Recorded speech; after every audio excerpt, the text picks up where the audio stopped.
सहप्रायोजक जेव्हा मनात येईल डॉमिनोज। आता 5 वर्षाच्या वॉरंटीसह ऑटोबॅट UPS इन्व्हर्टर बॅटरीज।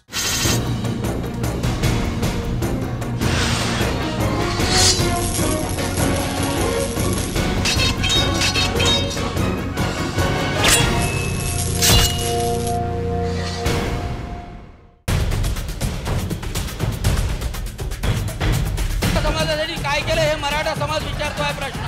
हा मराठा समाज हा प्रश्न विचारतोय।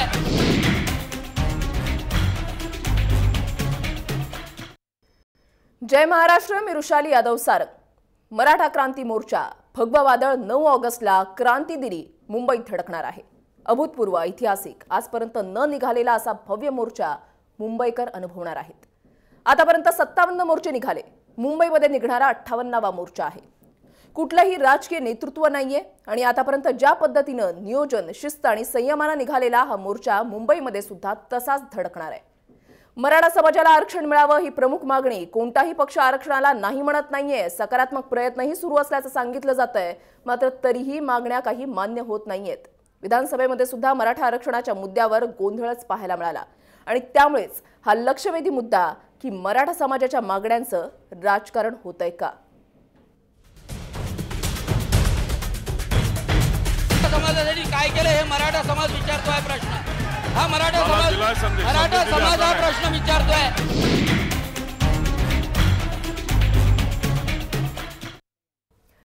आतापर्यंत मराठा क्रांती मोर्चाने काढलेल्या 57 मोर्चांचं वैशिष्ट्य हेच की प्रत्येक वेळी त्या जिल्ह्यातून 57 निवेदनं राज्य सरकारला देण्यात आली। मुक मोर्चा कुठलाही आक्रस्ताळीपणा नाही। मराठा समाजातली थक ही वणव्यासारखी पेटली आणि हा मुक मोर्चा शेवटचा असला तरीही आरक्षणासाठी लढा सुरूच राहील असा इशारा मराठा क्रांती मोर्चाकडून देण्यात आलेला आहे। सरकार गंभीर आहे, वारंवार सांगितलं जातंय। आरोप प्रत्यारोपाच्या फैरी झाडत विरोधक सुद्धा आक्रमक आहेतच। विधानसभेमध्ये सुद्धा हाच गोंधळ पाहायला मिळाला। हा अधिकार जो तळागाळातला 1 एकरवाला 2 एकरवाला अल्पभूधारक त्याला अधिकार मिळतोय। अहो बिल चालू आहे, ते तुम्हाला काही मांडायचं असेल तर तुम्हाला संधी मिळाली त्यावेळेला तुम्ही ते म्हणणं करून काढा। अध्यक्ष महोदय, आपण सारखे हरकतीचे मुद्दे उपस्थित करतोय। डॉक्टर साहेब बसा। अध्यक्ष महोदय, बिलावर बोलता बोलता डॉक्टर साहेब असे म्हणले की आम्ही मराठा समाजाला दाबून ठेवले। यांना माहिती आहे की मराठा समाजाला आरक्षण काँग्रेस राष्ट्रवादी सरकारने दिलं होतं, यांनी दिलं नाही। यांनी गेल्या 3 वर्षापासून यांनी ते कोर्टात जे चालवलंय, जे वेळ काढूपणा चालवलाय ते यांनी चालवलाय। आम्ही आरक्षण दिलं होतं, आम्ही मराठा आरक्षणाला विरोध कधी केला नाही। आम्ही कधी मराठा समाजाला दाबून ठेवण्याचं काम केलं नाही। अध्यक्ष महोदय, त्यांनी ते शब्द परत घ्यावेत। डॉक्टर साहेबांनी ते शब्द परत घ्यावेत। अध्यक्ष महोदय, हरीश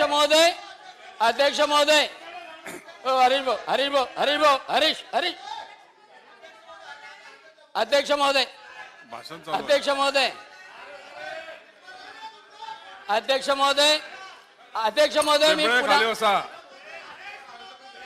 हरीश पिंपळे आपण बसा। अध्यक्ष महोदय, मी पुनरुच्चार करतो की या सम्राटांनी मराठा समाजाला दाबून ठेवलं। हे म्हणतात आरक्षण दिलं। केव्हा आरक्षण दिलं? एवढे वर्ष राज्य केल्यानंतर नाही, जेव्हा लोकसभेमध्ये मार बसला तेव्हा यांनी आरक्षण दिलं। लोकसभेमध्ये मार बसल्यानंतर आरक्षण दिलं। याच्या अगोदर अक्कल नाही आली यांना आरक्षण द्यायची। तेव्हा मराठा समाजासाठी काय केलं हे मराठा समाज विचारतोय प्रश्न। हा मराठा समाज हा प्रश्न विचारतोय आणि उद्या मराठा समाज यांना विचारणार आहे। अध्यक्ष महोदय, निवडक 150 घरामध्ये सत्ता होती। अध्यक्ष महोदय, आपण बसा। त्यांच्या म्हणण्यावरती आपण हरकतीचा मुद्दा घेतला आहे, त्याचा खुलासा तुम्ही केला आहे। त्याच्यावर ते म्हणलंय सारखं दर 2 मिनिटांनी हरकतीचा मुद्दा, असं नाही, ते बिलावर बोलतायत। मराठा समाजाला आरक्षण मिळावं ही सर्वांची इच्छा आहे। सर्वच जण त्यासाठी सकारात्मक आहे, सर्वजण त्या बाबतीत बोलताना दिसतायत, मात्र आरक्षण काही अजून मिळत नाहीये। 57 मोर्चे निघालेले आहेत। 58वा मोर्चा मुंबईमध्ये धडकणार आहे, तो सुद्धा उद्या क्रांती दिनी। आपल्याला चर्चा करायची आहे। लक्षवेधी चर्चेमधले मुद्दे नेमके कोणते असतील ते पाहूयात। मराठा क्रांती मोर्चाच्या नेमक्या मागण्या कोणत्या आहेत? सर्वपक्षांची मागण्यांवर सहमती तरीही दिरंगाई का? आणि तिसरा महत्त्वाचा मुद्दा की मागण्या मान्य होण्यामध्ये अडथळे नेमके कोणते आहेत? या चर्चेमध्ये तुम्ही सुद्धा सहभागी होऊ शकता। मी ट्विटरवर एक प्रश्न विचारलेला आहे की मराठा समाजाच्या मागण्यांचं राजकारण होतंय का?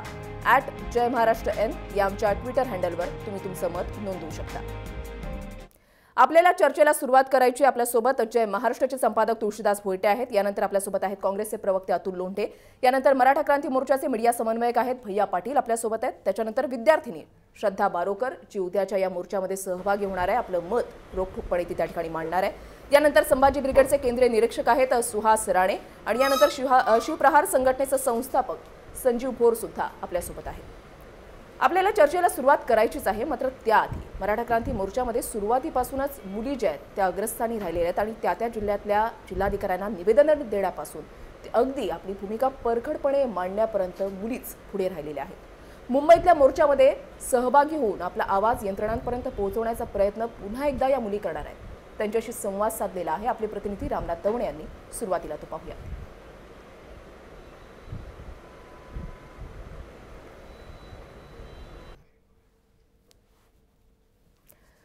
नोकरी आणि शिक्षणामध्ये आरक्षणाची मागणी ही मराठा समाजाची प्रमुख मागणी आहे। जर या ठिकाणी आपण पाहिलं तर जो एक मुकमोर्चा उद्या निघणार आहे, अगदी भव्य दिव्य असा मुकमोर्चा, ऐतिहासिक, आतापर्यंत संपूर्ण राज्याच्या इतिहासामध्ये असा मोर्चा कुठेही पाहायला नाही मिळाला। आतापर्यंत 57 मोर्चे निघालेले आहेत। उद्या मुंबईमध्ये धडकणारा 58वा मोर्चा आहे। जय्यत तयारी सुरू झालेली आहे, नियोजन सुद्धा त्याच पद्धतीने सुरू झालेलं आहे आणि विधानसभेमध्ये सुद्धा गोंधळ सुद्धा त्याच पद्धतीने आज पाहायला मिळालेला आहे। मराठा समाजामध्ये काही तरुणी आहेत, त्यांच्या नेमक्या काय व्यथा आहेत आणि त्यांना नेमकं काय अपेक्षित आहे हे आपण जाणून घेणार आहोत। काय सांगाल, उद्या महत्त्वपूर्ण मोर्चा जो आहे हा मुंबईत येतो, यापूर्वी 57 मोर्चे देखील झालेले आहेत, काय नेमक्या व्यथा आहेत? खरं तर मराठा समाजाची मेन मागणी आहे की आरक्षण। आमचं म्हणणं आहे की मराठा समाजाचा मूळ जो व्यवसाय आहे तो शेती व्यवसाय आहे आणि ती शेतकरी हा ओपनमध्ये येतो आणि ओपनची फीस आपण बघितली तर खूप जास्त आहे। ओपनची फीस आम्हाला भरणं खूप कठीण आहे आणि एकीकडे सरकार आम्हाला हमी भावही देत नाही, मग आम्ही ती फीस कुठून भरायची? म्हणजे आजची जर परिस्थिती बघितली तर डॉक्टरचा मुलगा डॉक्टर होतो, इंजिनियरचा मुलगा इंजिनियर होतो, वकीलचा मुलगा वकील होतो, नेत्याचा मुलगा नेता होतो आणि शेतकऱ्याचा मुलगा जर शेतकरीच होत असेल तर ही जी गरिबीची दरी आहे ही खूप वाढत जाणार आहे। त्याच्यामुळे मला असं वाटतं की शेतकऱ्यांना आरक्षण आणि मराठा मुलांना आरक्षण देणं खूप महत्त्वाचं आहे। माझी अपेक्षा हीच आहे की आज 1 वर्ष उलटून गेलं तरी माझ्या त्या कोपर्डीच्या बहिणीला न्याय मिळालेला नाही आहे। मागे नागपूरला राज्यव्यापी मोर्चा झाला तेव्हा मी मुख्यमंत्र्यांना विचारलं तर तेव्हा मुख्यमंत्री म्हणाले की लवकरात लवकर आम्ही तिला न्याय देऊ आणि त्या गुन्हेगारांना शिक्षा देऊ, पण 1 वर्ष उलटूनही अजूनपर्यंत तिला न्याय मिळालेला नाही आहे। तर मी अशी अपेक्षा करते सरकारकडून की हा मोर्चा निघाल्यानंतर तरी तिला न्याय मिळाला पाहिजे। मग मराठा समाजातील विद्यार्थ्यांना शिक्षणात आरक्षण नाही, मराठा समाजातील विद्यार्थ्यांमध्ये गुणवत्ता आहे तरी उच्च शिक्षणाला त्यांना प्रवेश मिळत नाहीये आणि ज्यांना प्रवेश मिळतोय त्यांना त्या शैक्षणिक फी परवडत नाहीये। त्यामुळे मराठा समाजातील विद्यार्थी हा शिक्षणापासून वंचितच राहत आहे। त्यामुळे शिक्षणात आरक्षण नाही, नोकऱ्यांमध्ये आरक्षण नाही, आम्हाला रोजगार मिळत नाही। त्यामुळे मराठा समाजातील मुलामुलींची लग्न सुद्धा खोळंबली आहेत। त्यामुळे कुठेतरी आम्हाला आरक्षण मिळालंच पाहिजे। आमचा गुन्हा तरी काय आहे? आरक्षण नाही मिळत आहे आम्हाला। आम्ही काही मराठा जातीच्या पोटाला जन्माला आलो हाच आमचा गुन्हा आहे। उद्या या ठिकाणी मोर्चा जो आहे हा मुंबईत होणार आहे, काय नेमक्या भावना आहेत तुझ्या आणि मुकमोर्चा जरी हा होणार असला तरी काय अपेक्षित आहे?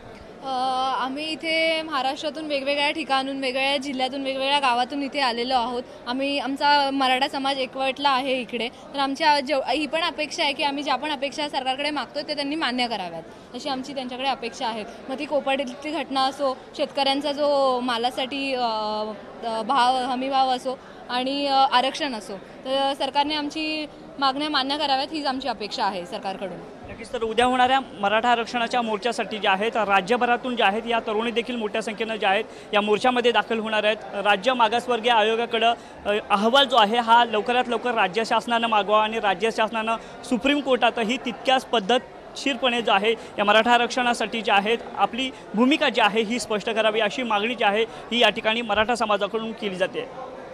कॅमेरामॅन सुनील पवारसह मी रामनाथ दवणे, मुंबई। ज्या तरुणी उद्याच्या मोर्चामध्ये सहभागी होणार आहेत, ज्या भाषण करणार आहेत, त्या मुलींचं नेमकं म्हणणं तरी काय आहे? काय त्यांच्या मनामध्ये चालतंय, काय दगदग आहे त्यांच्या मनातली? ज्या मोर्चामध्ये त्या सहभागी होणार आहेत, या मुली ज्या आहेत त्या आधीच्या मोर्चांमध्ये सुद्धा सहभागी झालेल्या होत्या. उद्या सुद्धा आपलं मत ते आहे ते रोखठोकपणे आणि अगदी परखडपणे ते त्या ठिकाणी मांडणार आहेत व्यासपीठावरून. तशीच एक विद्यार्थिनी श्रद्धा बारूकर आपल्या सोबत आहे. मला सुरुवात तिच्यापासूनच करायची, मात्र त्याआधी मला भोईटे सरांकडे जायचंय. भोईटे सर, जर आपण पाहिलं आतापर्यंत 57 मोर्चे निघाले. श्रद्धाकडून तर आपल्याला जाणून घ्यायचंच आहे की तिचं आता या संदर्भात नेमकं म्हणणं काय आहे, ती काय विचार करते. कारण जिथून हा मुद्दा सुरू झाला, कोपर्डीमधला बलात्कार प्रकरण, त्याच्यानंतर आरक्षणाच्या मागणीचा मुद्दा जो आहे तो पुढे आला आणि आता सरकार म्हणतंय की आम्ही सकारात्मक आहोत. या आधीचं सरकार जे आहे आघाडीचं होतं ते सुद्धा म्हणत होतं की आम्ही सकारात्मक आहोत. कोणी नाही म्हणत नाहीये, सगळ्यांची सहमती आहे, मात्र आरक्षण काही मिळताना दिसत नाही. वृषाली, शेतकरी आंदोलनाच्या वेळी सातत्यानं म्हणजे व्हॉट्सअपवर किंवा समाज माध्यमांमध्ये एक पोस्ट सर्क्युलेट होत होती. शेतकऱ्यांचा पक्ष कोणता? तर विरोधी पक्ष. जो कोणी विरोधात जातो त्याला शेतकऱ्याचा उमाळा येतो, शेतकऱ्यासाठी अमुक केलं पाहिजे, तमुक केलं पाहिजे, तसं त्यांच्या तोंडी सातत्यानं येऊ लागतं. आता सुद्धा मराठा समाजाच्या बाबतीत सुद्धा तसंच घडताना दिसतंय की कुणीही तसं म्हणजे विरोधातलं जे विरोधात गेले त्यांनी सत्तेवर असताना काय केलं. आता पण विधानसभेचं कामकाज पाहिलं, त्यात जो एक प्रकारे थोडासा गोंधळ सुद्धा माजला. त्यात सुद्धा दोन्ही बाजूच्या सदस्यांचे दावे प्रतिदावे हेच होते की मराठा समाजासाठी आम्हीच आहोत. विरोधी पक्षातले काँग्रेस राष्ट्रवादी सत्तेत होते 1999 ते 2014 पर्यंत. आता भाजप शिवसेना सत्तेत आहेत, त्यांच्यासोबत इतर घटक पक्ष आहेत, ज्यात विनायकराव मेटेंचं शिवसंग्राम सुद्धा येतं, जानकरांचा पक्ष सुद्धा येतो, स्वाभिमानी जरी आता तसं त्यांना सोडचिठ्ठी दिली असली सदाभाऊंना तरी सुद्धा होतंच. सर्वच आहेत. कोणीही असं म्हणत नाही आहे की मराठा समाजाच्या मागण्या योग्य नाही आहेत. प्रत्येकाची सहमती, तरी सुद्धा एवढी दिरंगाई का? अनेक मुद्दे पुढे आणले जातात आणि काल सुद्धा लक्षवेधी चर्चा जी आपण या मुद्द्यावर केली त्यात अनेक तज्ज्ञांनी, आता अतुलजी सुद्धा कालच्या चर्चेतील आपल्यात सहभागी झालेले आहेत, त्यांनी सुद्धा, किशोर चव्हाण काल होते छावा संघटनेचे, त्यांनी ज्या पद्धतीनं अगदी कायदेशीर संदर्भ देऊन हे मांडलं की या मागण्या कसं पूर्ण करणं शक्य आणि केवळ एक आरक्षणाचा मुद्दा कदाचित त्याला थोडासा वेळ लागणं समजू शकत होतो. दुसरा मुद्दा ॲट्रॉसिटी कायद्यातील सुधारणांचा, त्यावर दोन्ही समाजाच्या लोकांना मान्यवरांना बसवून मार्ग काढता येऊ शकतोय. इतर मागण्यांचं काय? आत्ताच म्हणजे आपण ज्या मराठा समाजातील तरुणी ज्या उद्वेगानं बोलत होत्या त्यातल्या एका तरुणीचं वाक्य खूप अस्वस्थ करून जाणार होतं. शेवटी कसं आहे, समाज मराठा असो किंवा आणखी कोणताही समाज असो, कोणत्याही समाज घटकातील अशा कोवळ्या वयातील निरागस मुलींच्या तोंडी जेव्हा असं वाक्य येतं, ती मुलगी जे म्हणाली ते सर्वांनीच म्हणजे प्रत्येक प्रस्थापितानं विचार करावा असा आहे. त्या मुलीचं जे म्हणणं आहे की आम्ही मराठा समाजात जन्मलो, हा आमचा गुन्हा आहे का? कोणत्याही समाज घटकाच्या तोंडी, एका निरागस व्यक्तीच्या तोंडी, त्यातही ज्यांच्यावर कुठच्याही प्रकारचं एक बनेलपणा आलेला नसतो, तो हा विद्यार्थी वर्ग आहे, तरुण, अगदी कोवळा तरुण वर्ग आहे, त्यांच्या तोंडी जर हे वाक्य येत असेल, याचा अर्थ आपल्या समाज व्यवस्थेत कुठेतरी काहीतरी बिघडलेलं आहे. अनेकांना मराठा समाजाचे मोर्चे पाहून ज्यांना त्यात जातीवादाचा दर्प, कुठेतरी अहंकार किंवा दर्प जाणवतो, त्यांनी कुठेतरी त्यातला शिस्त, संयम आणि स्वच्छता या त्रिगुणांचा सुद्धा विचार केला पाहिजे. एक वेगळा ट्रेंड हा शब्द खूप लोकप्रिय आहे सध्या, मात्र हा एक वेगळा ट्रेंड आपल्या समाजकारणात, राजकारणात जो आणला, कुठेही कोणत्या जाती विरोधातील समाज घटकाला दुखावणाऱ्या एकाही घोषणा नसताना लाखोंची गर्दी तिथं जमते, पण ती अनियंत्रित, बेबंद अशा जमावात बदलत नाही. किती वेळा असं या देशाच्या इतिहासात घडताना दिसलंय. आणि त्यांचा हा मूकमोर्चा, त्याचा आवाज, मूकमोर्चाचा आवाज समजून घेणं केवळ सत्ताधाऱ्यांनी नाही, प्रत्येक प्रस्थापितानं अत्यावश्यक आहे असं मला वाटतं. एक रेड अलर्ट आहे या मोर्चाला, जी गर्दी जमताना दिसते, जिल्ह्यातून आपले रिपोर्टरची माहिती पाठवतात त्यावरून. आणि त्यामुळेच विधानसभेपासून ते रस्त्यापर्यंत या मुद्द्यावरचं राजकारण आता थांबलं पाहिजे. राजकारणाच्या दलदलीत दिरंगाई होत्या या प्रश्नांची, न्याय्य मागण्यांची, त्या थांबवून आता योग्य प्रकारे विचार करून त्या मागण्यांना मान्य केलं गेलं पाहिजे. कशा पद्धतीनं कायद्याच्या चौकटीत बसवायचं यात प्रत्येक, आणि सध्याचे सत्ताधारी तर अभ्यासपूर्वक जास्तच हुशार आहेत, ते तेवढं करतील एवढीच अपेक्षा आहे. आपल्यासोबत विद्यार्थिनी श्रद्धा बारूकर आहे. श्रद्धा, नेमकं आता मनामध्ये चाललंय तरी काय? कारण उद्या तू या लाखोंच्या जनसमुदायापुढे आपलं म्हणणं मांडणार आहेस, आपली भूमिका ठेवणार आहेस तू त्यांच्या सगळ्यांच्या समोर.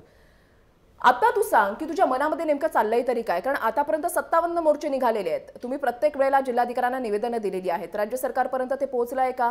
किंवा आतापर्यंत तुम्हाला कशा पद्धतीने प्रतिक्रिया मिळालेली आहे? काही रिप्लाय मिळालेला आहे का? काय चाललंय? तरुण विद्यार्थिनी म्हणून आज तुझ्या मनामध्ये नेमकं काय चाललंय? आतापर्यंत 50च्या वर मोर्चे निघाले प्रत्येक जिल्ह्यामधनं, तर नागपूरमध्ये पण निघाला, त्यानंतर आता मुंबईला मोर्चा निघालाय. प्रत्येक ठिकाणी निवेदन आम्ही दिलेले आहेत, पण सरकारकडनं जसा रिस्पॉन्स मिळाला पाहिजे, जसे म्हणजे त्यांनी ते करायला पाहिजे त्या प्रकारे ते करत नाही आहेत. पहिला मुद्दा तर त्या कोपर्डीच्या मुलीला सगळे बाकी मागण्यानंतर पण पहिला त्या आरोपींना फाशी व्हायला पाहिजे होती. मुख्यमंत्र्यांनी ज्या प्रकारे बोलले होते ते की फास्ट ट्रॅक कोर्टात आम्ही केस चालवू आणि लवकरात लवकर त्यांना फाशी देऊ, पण अजून तसं काहीही झालेलं नाही. मुख्यमंत्री नुसतं बोलतायत, करत काहीच नाहीये. नक्कीच मुख्यमंत्री नुसतं बोलतायत, करत काहीच नाहीये हे म्हणणं आहे या विद्यार्थिनीचं, या तरुण मुलीचं, जी उद्या या मोर्चामध्ये सहभागी होणार आहे. आपल्यासोबत मराठा क्रांती मोर्चाचे मीडिया समन्वयक भैया पाटील सुद्धा आहेत. भैयाजी, पूर्ण नियोजन तुम्ही करताय, म्हणजे सोशल मीडियावर एक प्रकारे लाटच आता मराठा क्रांती मोर्चाची उसळलेली आम्ही पाहतोय. नेमकं नियोजन उद्याच्या या मोर्चाचं कसं असणार आहे आणि प्रमुख मागण्या ज्या आहेत त्या तर सर्वांना माहितीच आहेत, मात्र या प्रमुख मागण्यांवर जोर कशा पद्धतीने दिला जाणार आहे सोशल मीडियाच्या माध्यमातून?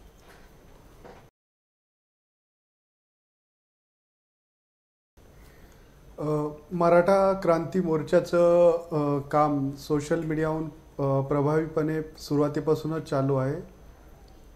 हॅलो, हा बोला भैया, तुम्ही बोलत राहा. मला माझा आवाज येतोय? हो, तुमचा आवाज येतोय भैया. तुम्ही बोला, तुम्ही सलग बोला. हां, म्हणजे मराठा क्रांती मोर्चाचं सोशल मीडियावरून काम जोरदार चालू आहे. पहिल्या सुरुवात जी झाली तर मी औरंगाबादपासूनच्या मोर्चापासून सुरुवात झाली. जे मोर्चाला कमी फुटेज दिलं तेव्हापासून एक मराठा मुलांचा उद्रेक होता आणि आपला स्वतःचा मीडिया तयार करून त्यांनी एक आज 32 लाखांपर्यंत आम्ही सोशल मीडियाच्या माध्यमातून पोहोचलो. काल ट्विटरवर ट्रेड करून मराठा समाजाच्या मागण्या एक मागणी आम्ही जगासमोर ठेवली की आमच्या मागण्या काय आहेत. आमच्या मागण्या इतक्या कठीण आहेत की एकदम म्हणजे जसं काय हिमालयातून एक जडीबुटी शोधून आणण्या इतक्या काही कठीण नाही आहेत. त्या मागण्या काय आहेत त्या आम्ही सरकारपर्यंत पोहोचत राहिलो आणि सरकार आतापर्यंत म्हणजे आम्हाला फक्त आश्वासन देत आहे. जानेवारी महिन्यामध्ये सरकारने सारथी योजनेची घोषणा मोठ्या आविर्भावात थाटामध्ये केली, पण ती घोषणा पूर्ण करण्यासाठी म्हणजे जर 6 महिने तिचा GR काढायला, जुलैमध्ये GR काढला किंवा कोणतीही अशी योजना असेल किंवा हॉस्टेल काढू बोलले, पण कागदावरच सगळ्या गोष्टी, कुठे प्रत्यक्षामध्ये काहीच काम केलं जात नाही.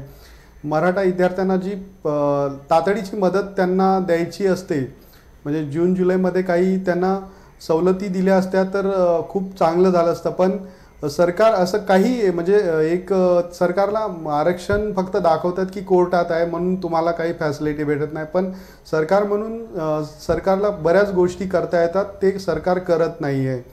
आता आम्ही ज्या भागातून आलो तो मराठवाडा हा भाग आहे, सतत 4 वर्ष दुष्काळ होता आणि आज नोकरी वगैरे ज्या गोष्टी केल्या जातात तर मराठवाड्यामध्ये मुलांना 10वी नंतरचं शिक्षण घेणंच कठीण झालेलं आहे.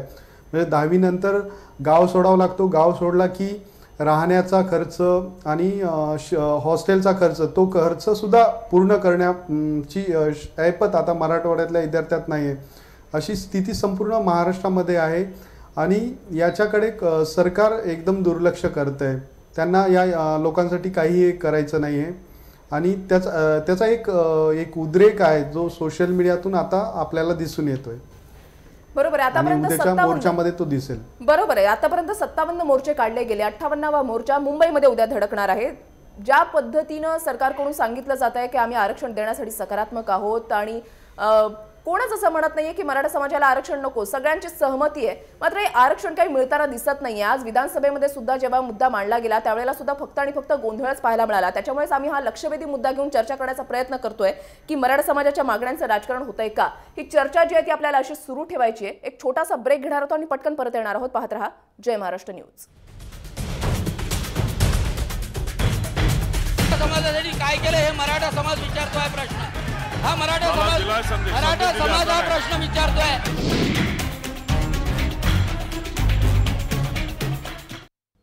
आमच्यामध्ये गुणवत्ता आहे मात्र आरक्षण नसल्यामुळे आम्हाला संधी मिळत नाहीये. आणि असं का होतंय? आम्ही आरक्षण मागतोय तर कुठली मोठी मागणी करतोय, कुठला मोठा गुन्हा आम्ही करण्याचा प्रयत्न या ठिकाणी करतोय का, हा सवाल आहे मराठा तरुण पिढीचा. आणि त्याच अनुषंगानं आपण चर्चा करण्याचा प्रयत्न करतोय की ज्या मागण्या आतापर्यंत 57 मोर्चांच्या माध्यमातून सरकारपुढे मांडण्याचा प्रयत्न केला गेलेला आहे त्याची दखल जी आहे ती सरकारनं घेतलेली आहे. मात्र हवी तशी दखल, गंभीर दखल घेताना सरकार दिसत नाहीये. सर्वच अनुषंगानं आपण या ठिकाणी चर्चा करण्याचा प्रयत्न करतोय की मराठा समाजाच्या मागण्यांचं राजकारण होतंय का. कारण आज विधानसभेमध्ये मुद्दा मांडला गेला, मात्र गोंधळच फक्त या ठिकाणी पाहायला मिळालेला होता. आपल्यासोबत संभाजी ब्रिगेडचे केंद्रीय निरीक्षक सुहास राणे आहेत. सुहासजी, मगाचपासून आपण चर्चा जी आहे ती ऐकताय. या तरुण मुलीनं जो मुद्दा मांडलेला आहे आणि जो तरुणींनी जे उद्या भाषण करणार आहेत त्यांचं सुद्धा म्हणणं आपण या ठिकाणी जाणून घेण्याचा प्रयत्न केला. त्यातल्या एका मुलीने जर म्हटलेलं होतं की मराठ्यांच्या पोटी जन्म घेऊन आम्ही गुन्हा केलेला आहे का, आम्हाला आरक्षण का मिळत नाहीये, आमच्यामध्ये गुणवत्ता आहे मात्र आरक्षण नसल्यामुळे आम्हाला संधी मिळत नाहीये. मराठा समाजाच्या नेमक्या मागण्या तरी काय आहेत आणि सरकारनं आतापर्यंत खरंच याची दखल घेतलेली आहे का? सरकारने याची बिलकुल दखल घेतलेली नाही. 57 मोर्चे निघाल्यानंतर आज मुंबईचा मोर्चामध्ये एक 9 महिन्याचा कालावधी गेला. त्याच्यामध्ये या सरकारने असं कुठलं पाऊल उचललं, असं कुठलं धोरण आखलं, असं कुठलं कार्यवाही पूर्ण केली की ज्याची दखल आमच्या समाजाने घ्यावी. हे पूर्णपणे भाजप सरकार हे सपशेल फेल झालेलं आहे. फक्त आणि फक्त गोंधळ घालण्याचा कार्यक्रम हा तुमच्या टीव्हीच्या माध्यमातून मी बघत आहे सदनामध्ये चालला आहे. ज्या प्रश्नांसाठी आम्ही उतरलोय, ज्या समस्यासाठी समाज तमाम उतरलेला आहे त्या प्रश्नांवरती, त्यांच्या विषयावरती चर्चा सदनामध्ये चालत नाहीये. आरक्षण कुठल्या पद्धतीत देता यावं, कुठल्या पद्धतीत देता येईल याबाबत चर्चा सदनात होत नाहीये. हे खूप मोठं फेल्युअर भाजप सरकारचं आहे. आपल्यासोबत वृषाली की आपल्यासोबत संजीव भोर जे आहेत, म्हणजे संजीव भोर यांची एक ओळख करून द्यायची म्हणजे ज्या संपूर्ण प्रश्न एक कोपर्डी एक प्रकारचे एपिक सेंटर या संपूर्ण मराठा क्रांती मोर्चाचं जिथून सुरुवात झाली, खरं तर प्रतिक्रिया उमट्याला वर्षानुवर्ष दाटून असलेला असंतोषाचा उद्रेक जो झाला तो कोपर्डीमुळे, त्या कोपर्डीच्या घटनेला ज्यांनी जगापर्यंत पोहोचवण्यात महत्त्वाची भूमिका निभावली ते संजीव भोर सुद्धा आपल्यासोबत आहे.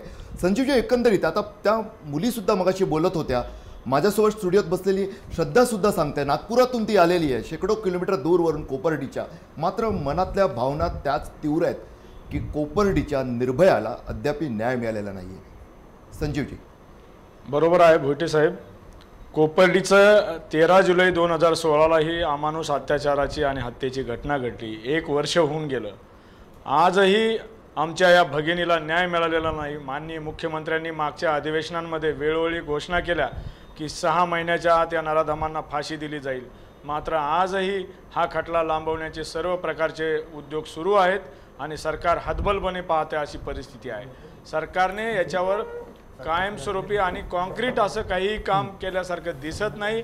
आमची कोपर्डीच्या माध्यमातून जो काय हा हुंकार सगळीकडं उमटला, या घटनेच्या माध्यमातून तमाम मराठा समाजाची अशी धारणा होती की पुन्हा कधीही नुसत्या मराठा समाजातल्या नाही तर या अखंड महाराष्ट्रातल्या आणि देशातल्या कुठल्याही समाजाच्या माय भगिनीवर पुन्हा असा अत्याचार करण्याचं धाडस कोणी करू नये अशा पद्धतीचा हा निषेध होता.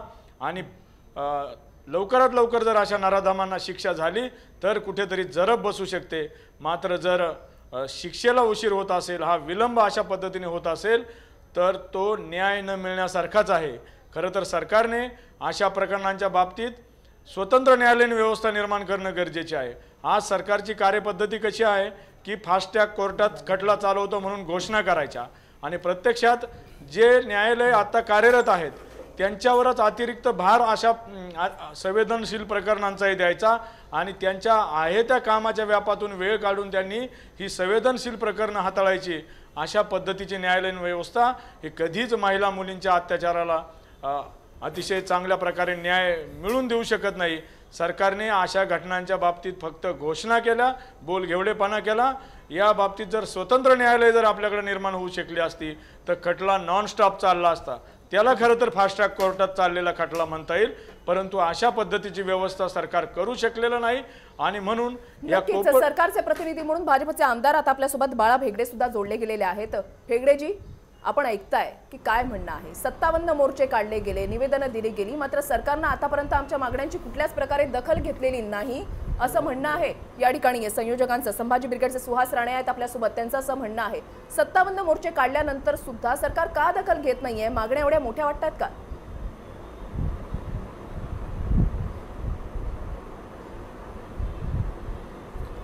खरं तर मी पहिल्यांदा मराठा सकल क्रांती मोर्चाचं मनापासून स्वागत करतो। आजपर्यंतच्या इतिहासामध्ये या भारत देशामध्ये मराठा बांधवांनी जे मोर्चे काढले तेवढे शांततेने, शिस्तप्रिय आणि आजच्या आधुनिक काळातील संपूर्ण देशातील सर्वसामान्य व्यक्तीला अभिमान वाटावा असा माझ्या मराठी बांधवांनी या ठिकाणी मोर्चे काढले।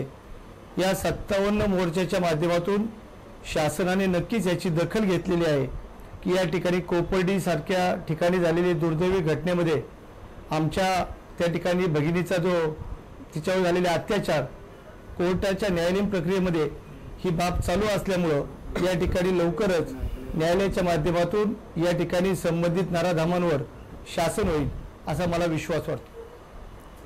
कोपर्डीमधल्या आपल्या त्या निर्भयाला, त्या ताईला लवकरात लवकर न्याय मिळावा ही तर सर्वांची अपेक्षाच आहे। फास्ट ट्रॅक कोर्टामध्ये सुद्धा हा खटला सुरू आहे। मात्र मराठा समाजाच्या ज्या प्रमुख मागण्या आहेत, आरक्षणाची मागणी, त्या संदर्भातला अभ्यासपूर्वक अहवाल सुद्धा मराठा समाजाकडून तयार करण्यात आलेला आहे। मात्र आता मराठा समाजाकडून हे म्हटलं जात आहे की आमची दखलच घेतली गेली नाही, असं का होत आहे?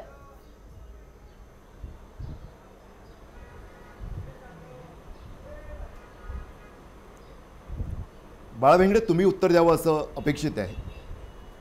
सत्ताधारी पक्षाचे प्रतिनिधी म्हणून तुम्ही आहात, त्यामुळे स्वाभाविकरित्या की 1 नाही 2 नाही खरं तर 57 मोर्चे झालेत। बोला बाळा, तुम्ही आमदार भेंगडे, आपण बोलावं अशी अपेक्षा आहे। आजपर्यंत गेले अनेक वर्ष हा विषय त्या ठिकाणी प्रलंबित होता। खरं तर युती सरकार आल्यानंतर सरकारची भूमिका अत्यंत पारदर्शी आहे। महाराष्ट्राचे मुख्यमंत्री आदरणीय देवेंद्रजी फडणवीस हे अत्यंत सकारात्मक असून त्यांनी पहिल्यापासून आमच्या या मोर्चाच्या बाबतीत त्यांनी अतिशय पारदर्शकपणे सांगितलेले आहे की सरकार या संदर्भात सातत्याने चर्चा करायला तयार असून येणाऱ्या काळात चर्चेच्या माध्यमातून हा प्रश्न नक्कीच या ठिकाणी मार्गी लागणार आहे। या सरकार येण्यापूर्वी देखील हा प्रश्न होता। राणे साहेबांच्या नेतृत्वाखाली समिती गठीत केली गेली होती। कोर्टामध्ये त्या ठिकाणी त्या याचिकेला आव्हान दिलं गेलं आणि स्थगिती मिळाल्यामुळं पुन्हा कोर्टात गेल्यानंतर ही याचिका स्थगित होऊ नये आणि आमच्या बांधवांच्या ज्या मागण्या आहेत त्याला न्याय मिळावा म्हणून सरकारने याच्यावर अत्यंत बारकाईने अभ्यास करून कोर्टामध्ये एक चांगल्या पद्धतीने 98 पानाचं त्या ठिकाणी आपल्या महाराष्ट्र शासनाने सरकारची भूमिका त्या ठिकाणी मांडलेली आहे आणि लवकरच या आरक्षणाच्या बाबतीत देखील सरकार निर्णय घेईल। बरोबर आहे। भेगडेजी यांचा मुद्दा जो आहे तो आरक्षणाच्या बाबतीत सरकार लवकरच निर्णय घेईल असं म्हणणं आहे। सुहासजी, काय म्हणणं आहे तुमचं याच्यावर? पूर्वीचं सरकार होतं ते सुद्धा आरक्षणाला त्यांनी नाही म्हटलेलं नव्हतं। आता युतीचं सरकार आहे, भाजपचं सरकार आहे, ते सुद्धा आरक्षणाला नाही म्हणत नाहीये, मात्र आरक्षण काही पदरी पडत नाहीये। सुहासजी, कसं आहे बघा, जर मूळतः भाजपला आरक्षण द्यायचंय की नाही द्यायचंय हे पहिलं ठरवून घ्यायला लागेल। त्यांच्या मातृसत्ताक संघटनेला आरक्षणाला विरोध आहे। ह्यांचे जे सूत्रधार आहेत त्यांना आरक्षण द्यायचंय की नाही द्यायचं त्यांना पहिलं समजून घ्यावं लागेल, कारण की ते फक्त बोलतायत की आरक्षण आम्ही देणार आहे, पण कधी देणार? आता सदन चालू आहे, सदनामध्ये जे प्रश्न मांडायचे होते मराठा समाजाच्या वतीनं ते आमदार ते प्रश्न मांडतायत का? कुठल्या विषयावरती चर्चा होते? ह्या पहिल्याच्या सरकारने दिलं नाही दिलं, तुम्ही देणार नाही देणार ह्यावरती चर्चाच फक्त होते। आम्हाला ठोस कारवाई पाहिजे। 9 तारखेला आम्हाला शासनाच्या माध्यमातून GRच्या माध्यमातून आमच्या समोर मराठा आरक्षण आम्ही ह्या पद्धतीने देणार आहोत, ह्या वेळेला देणार आहोत, आम्हाला टाइम बॉन्ड पाहिजे। तुम्ही कधी देणार आहात? बाळा भेगडेजी, उत्तर हवंय तुमच्याकडून की तुम्ही आता आम्हाला कधी निर्णय देणार आहात, कधी याच्यावर तोडगा निघणार आहे, या संदर्भातली ठोस पावलं आता उचलली गेली पाहिजेत।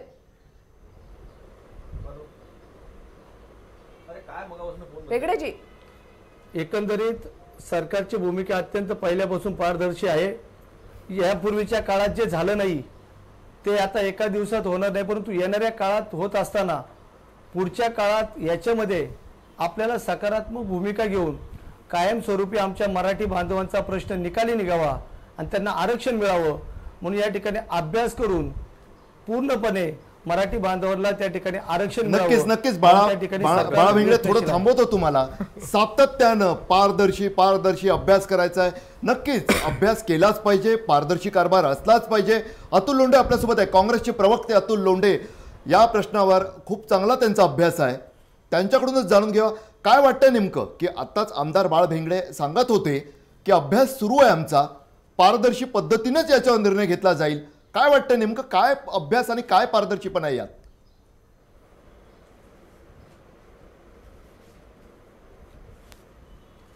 असं आहे, याच्यामध्ये एकतर ऑलरेडी लीगल ज्युडिशरी डिपार्टमेंटचं ओपिनियन आलेलं आहे आणि भाटी आयोगानंतर 2 वर्ष आयोग का नेमण्यात आला नाही, कोर्टामध्ये ॲफिडेविट द्यायला इतके दिवस का लागले, असे अनेक प्रश्न याच्यामधनं उपस्थित झालेले आहे. अनेकांनी ते उपस्थित केलेले आहे. मध्यंतरीच्या काळामध्ये मी कनेक्ट नव्हतो, त्यामुळे तुमची काय चर्चा झाली मला माहीत नाही. पण आज महत्त्वाचा असा प्रश्न इथे उपस्थित झालेला आहे की आपण शेतकऱ्याच्या संदर्भामध्ये ज्या पद्धतीनं तत्वतः निकष आणि अभ्यास या 3 गोष्टी ज्या करत आलेला आहात आणि शेतकऱ्याच्या पदरी शेवटी काही पडलं नाही, तसं मराठ्यांच्या बाबतीत करणार आहात का? आणि एखाद्या वेळेस भोयटे साहेब, माझी आपल्याला विनंती आहे की ज्या व्यक्तींनी जे व्यक्ती कोर्टामध्ये गेलेले आहे ह्या निर्णयाच्या संदर्भामध्ये, कारण की हा निर्णय राणे समितीचा निर्णय लागू झाला, अनेकांना ॲडमिशन्स मिळाल्या, अनेकांनी त्या आधारावर नोकरीचे फॉर्म पण भरले होते, अनेक लोकांना फीमध्ये माफी पण मिळालेली होती, पण त्याच्यानंतर आणि कोणीच त्याच्यावर काही ऑब्जेक्शन घेतलं नव्हतं. जवळपास सगळा कन्सेन्सस निर्माण करून झालेल्या निर्णयावर जी व्यक्ती कोर्टामध्ये जाते तिला पण कधीतरी समाजासमोर आणा, महाराष्ट्रासमोर आणा, त्यांनी पण आपली बाजू मांडली पाहिजे की का बरं ते कोर्टामध्ये गेले आणि का सातत्याने एकच व्यक्ती अनेक विषयांवर कोर्टामध्ये जातो, हे सुद्धा महाराष्ट्राच्या समोर आलं पाहिजे. आपण प्रत्येक वेळेस म्हणतो की राजकारण करायचं नाही, तुम्ही राजनैतिक बोलता, पण हा मुद्दा गेला कसा याचा सुद्धा कोणी आजपर्यंत विचार केलेला असं मला वाटत नाही. आज आपण पाहिलं असेल की मराठा समाजांनी 57 मोर्चे काढले, म्हणजे इतका संयम दाखवला आहे. ज्यांना नेहमी असं म्हटलं जात होतं की हे आता कधी संयमानं वागत नाही, त्यांनी 57 मोर्चे जवळपास सगळ्या जिल्ह्यामध्ये, काही तालुक्यांमध्ये मोर्चे झाले, अतिशय संयमानं काढले. आज सगळा महाराष्ट्र एकवटून इथे येतो आहे. मला असं वाटत नाही की कोणाला याच्या संदर्भामध्ये काही ऑब्जेक्शन असेल. सगळ्या समाजांमध्ये सौहार्द आहे, सगळ्यांना असं वाटतं की आपल्या सगळ्यांचं भलं झालं पाहिजे. पण प्रत्येक वेळेस आपण बोलत असताना आपण पारदर्शी आहो किंवा आपण निर्णय पटकन घेऊ. आता मला अजूनही आठवतं की बारामतीमध्ये धनगरांचा मोर्चा असताना सन्माननीय मुख्यमंत्री देवेंद्र फडणवीसजी तिथे गेले होते आणि त्यांनी असं सांगितलं होतं की पहिल्या कॅबिनेटला आम्हाला माहिती आहे सगळं, धनगरांचं आम्ही आरक्षण करू. आज हलबा कुष्टी नावाची एक ट्राईब आहे, त्यांच्यामध्ये बाकीच्यामध्ये काही डिस्प्यूट आहे त्या संदर्भामध्ये, पण त्या जवळजवळ अनेक लाखो लोकांच्या नोकऱ्या जाण्याची परिस्थिती आहे, पण सरकार त्याच्यावर कुठलीही चर्चा करायला तयार नाही आहे. आज कोर्टाने भूमिका घेतली की पदोन्नतीमध्ये आरक्षण मिळणार नाही, तो प्रश्न जो आहे त्याच्या संदर्भामध्ये सरकार काही बोलत नाही. आज तर एक अगदी उफराटा कारभार जो आहे तो सरकारने केलेला आहे, जो आजपर्यंत कधी झाला नाही, कारण त्याला कॉन्स्टिट्युशनल लिमिट असते. SC ST आदिवासी आणि मागासवर्गीय समाजासाठी जी तरतूद असते त्यात 1000 कोटीची कपात जी आहे ती या सरकारनं केलेली आहे. OBCच्या विद्यार्थ्यांच्या स्कॉलरशिपच्या संदर्भामध्ये आहे त्याच्यामध्ये सुद्धा कपात केलेली आहे आणि हे रेकॉर्डवर आहे हे सगळं. अशा पद्धतीनं सरकार जर वागत असेल, बहुजन लोकांसंदर्भामध्ये जर असे निर्णय जर घेत असेल सरकार, तर कुठंतरी सरकार चुकत आहे. मला भोयटेजी काल एक मुद्दा उपस्थित करायचा होता. आज जाणीवपूर्वक कोणीतरी समाजामध्ये तेढ निर्माण करावी असा प्रयत्न करत आहेत.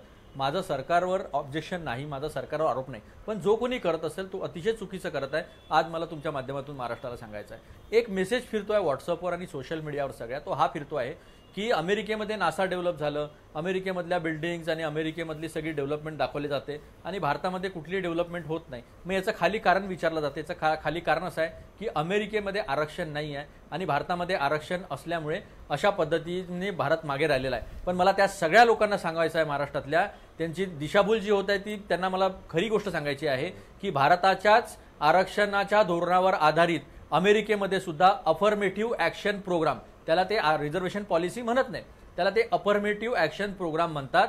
आणि सगळ्या समाजामध्ये एखादा समाज जर मागे पडला असेल, म्हणजे एखाद्या लंगड्या व्यक्तीला एखाद्या 2 पायाच्या चांगल्या व्यक्तीसोबत आपण धावायला लावू शकत नाही, त्यांची रेस लावू शकत नाही. म्हणून लंगड्या व्यक्तीसाठी आपल्याला 15 मिनिटं ठेवावं लागतील, चांगल्या पायाच्या व्यक्तीसाठी आपल्याला 8 मिनिटं ठेवावं लागतील. याला काही आरक्षण देणे म्हणजे आपण ज्याचे चांगले पाय आहे त्याच्यावर अन्याय करत नाही. उलट जो थोडासा कमजोर आहे, जो थोडासा वीक आहे, जो काही कारणामुळे मागे राहिलेला आहे, त्याला बरोबरीमध्ये आणण्याची आपण परिस्थिती निर्माण करतो, त्याला आरक्षण म्हणतात. आरक्षण म्हणजे कोणावर अन्याय करायचा, कोणावर नुकसान करायचं. बरोबर आहे अतुलजी, तुम्ही कालच्या चर्चेमध्ये हा सुद्धा मुद्दा मांडलेला होता, तुम्ही स्वतःचा अनुभव सुद्धा सांगितलेला होता की 1-2 मार्कांसाठी कशा पद्धतीतून तुमची संधी हुकलेली होती. मराठा समाजामध्ये गुणवत्ता नाहीये का? तर असं नाहीये, गुणवत्ता आहे, संधी पाहिजे आरक्षण नसल्यामुळे कुठेतरी ती संधी हुकती आणि त्याच्यामुळेच ही आरक्षणाची मागणी जी आहे ती आज मराठा समाज जो आहे तो लावून धरतोय आणि त्यासाठीच हे मोर्चे काढले जात आहेत. आतापर्यंत 57 मोर्चे काढले गेलेले आहेत, निवेदनं दिली गेलेली आहेत, सरकारकडून दखल घेतली गेलेली नाहीये असं संयोजकांचंच म्हणणं आहे. मग आता पुढे काय? मुंबईमध्ये उद्या जी मराठा क्रांती मोर्चाची ही संयमाची महालाट जी उसळणार आहे त्याची तरी दखल सरकार घेणार आहे का? आणि महत्त्वाचा जो दुसरा मुद्दा आपल्या चर्चेचा आहे की सर्व पक्षांची मागण्यांवर सहमती आहे तरी सुद्धा दिरंगाई का होतीये यावर सुद्धा आपल्याला चर्चा करायची. मात्र एक छोटासा ब्रेक घेणार आहोत, कुठेही जाऊ नका, पाहत रहा जय महाराष्ट्र न्यूज. समाजासाठी काय केलं हे मराठा समाज विचारतोय प्रश्न. हा मराठा समाज हा प्रश्न विचारतोय.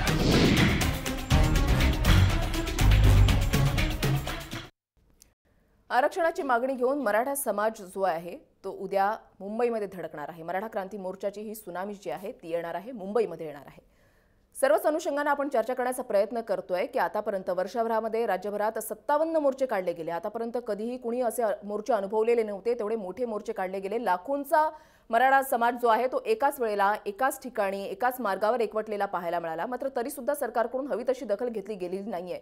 जो दुसरा मुद्दा की सर्व पक्षांची मागण्यांवर सहमती आहे तरी सुद्धा दिरंगाई का होते या अनुषंगाने आता आपण चर्चा करण्याचा प्रयत्न करणार आहोत. आपल्यासोबत भैया पाटील आहेत.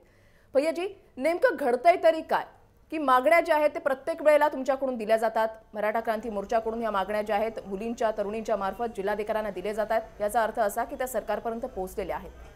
वर्षभरामध्ये 57 मोर्चे 57 निवेदनं सरकारपर्यंत पोहोचलेली आहेत, मात्र तरी सुद्धा दिरंगाई का होतीये? काय कारण वाटतंय तुम्हाला?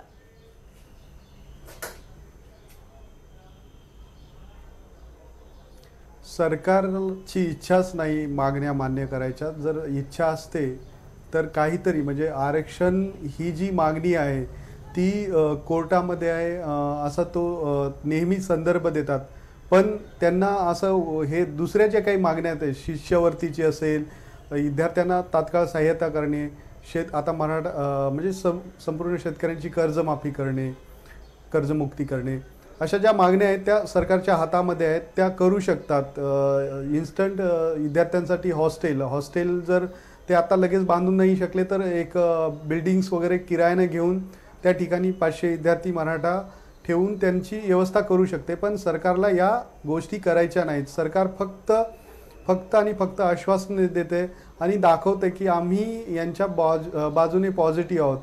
पॉझिटिव्ह असून काय फायदा आहे? म्हणजे आमची एकही मागणी हे मान्य नाही करत आणि फक्त बोलतात की आम्ही यांच्या मागण्यांसोबत असून काय फायदा आहे? म्हणजे यांचं काही कळतच नाही यांना काय करायचंय. जस्ट समाजाला घोळवट ठेवतायत. स्पष्ट शब्दात बोलायचं तर प्रत्येक राजकीय पक्ष फक्त बाता मारतात आहे असं तुम्हाला म्हणायचं आहे? बाता मारतात आहे, काहीच करत नाहीये प्रत्यक्षात कोणी.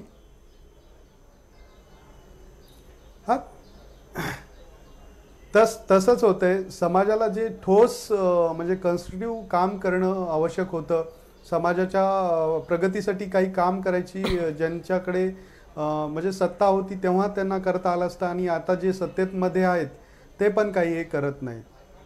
नक्कीच. आपल्यासोबत श्रद्धा सुद्धा आहे स्टुडिओत.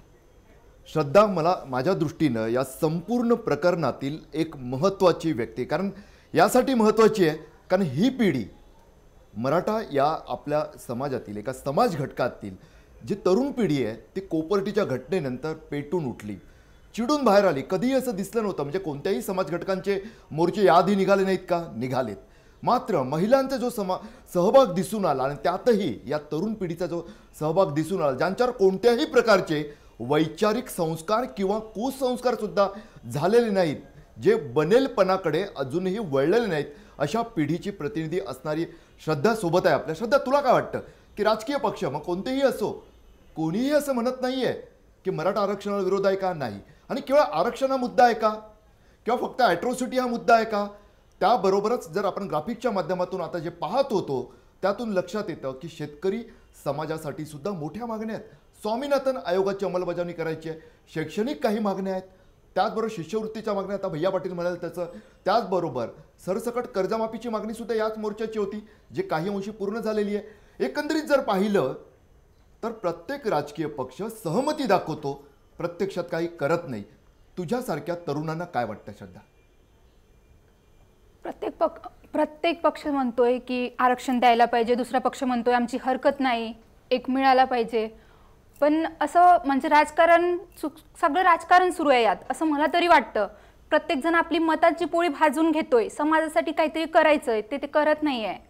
त्यांना समाजाविषयी म्हणजे आपण त्यांच्याविषयी काहीतरी केलं पाहिजे, एक तळमळ ते त्यांच्यात नाही आहे. त्यांना फक्त आपली मतं कशी वाढतील, आपल्याला मतं कशी मिळतील, त्यासाठी फक्त मग मीडियाच्या माध्यमातून म्हणा की फक्त बाता करायच्या त्याच्या की आम्ही असं करणार, आम्ही हे करत आहोत, आम्ही ते करत, असं प्रत्येक पक्ष करतोय.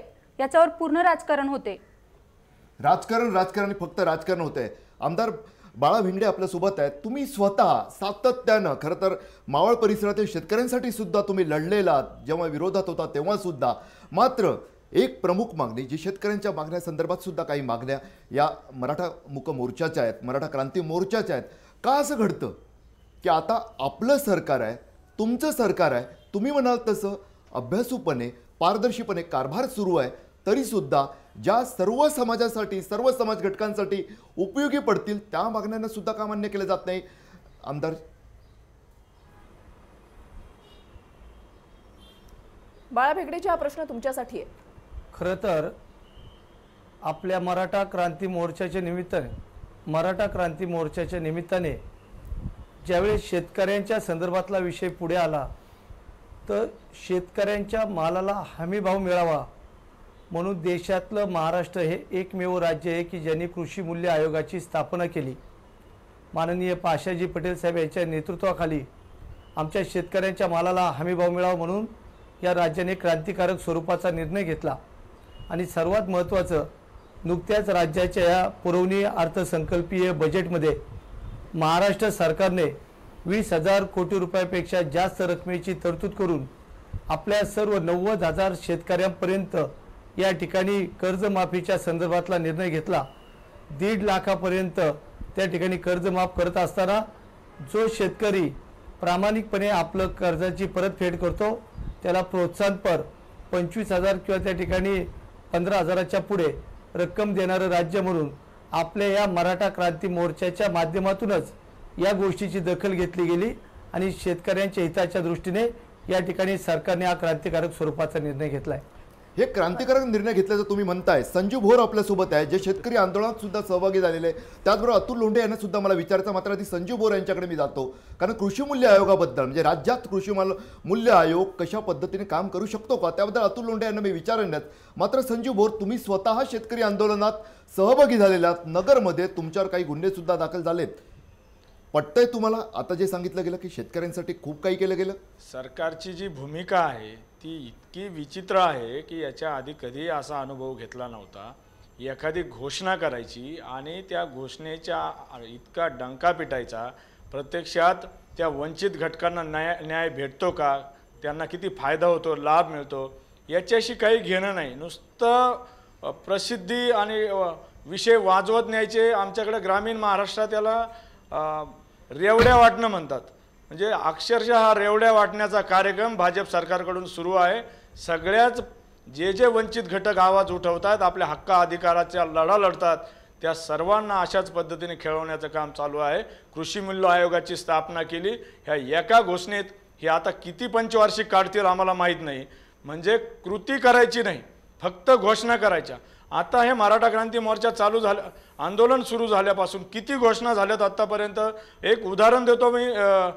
जाहीरपणे यांनी काय घोषणा केली होती तर सारथी नावाची संस्था म्हणजे राजर्षी शाहू महाराज संशोधन विकास व प्रशिक्षण अशी संस्था मराठा समाजाच्या समस्यांवर काम करण्यासाठी एक निर्माण करण्याचा निर्णय जाहीर केला सरकारने. जानेवारी 2017ला हा निर्णय जाहीर केला. जुलैमध्ये आत्ताशी कुठे त्याचा आदेश निघाला. आत्ता पुढे आणखी काम कधी आणि कसं सुरू होणार आहे हे त्यांनाच माहीत. असेच सगळे प्रश्न आहेत. शिवस्मारकाची घोषणा केली, 25 कोटी जाहिरातीवर खर्च केला, जलपूजन केलं, भूमिपूजन केलं, काम प्रत्यक्षात सुरू व्हायला तयार नाही. कुणबी जाती आणि इतर ज्या काही जाती आहेत त्या जातीचं प्रमाणपत्र मागण्यासाठीचे त्याच्यात सुलभता यावी, सुटसुटीतपणा यावा, अनाठाई आणि अवास्तव निकष अटी त्याच्यात आहेत. याबाबत सहजासहजी हे दाखले मिळावेत म्हणून सरकार दरबारी 3 वर्ष झाले प्रस्ताव पडून आहे, नोट पडून आहे, त्याच्यावर काही करायला तयार नाहीत. आरक्षणाच्या बाबतीत तसंच. मराठा आरक्षणाचा विषय कोर्टात आहे. कोर्टात असलं म्हणजे काय झालं, तुम्ही राज्य मागासवर्ग आयोगाची नियुक्ती केली, पहिलं काम केलं, पुढे त्या राज्य मागासवर्ग आयोगाला कुठलंही पाठबळ नाही, कार्यालयीन यंत्रणा नाही, कुठलीही त्या आयोगासाठी तरतूद नाही, कधी आणि कसं काम करणार तो आयोग, कसा न्याय देणार, अशा पद्धतीने प्रत्येक विषयात सुरू आहे.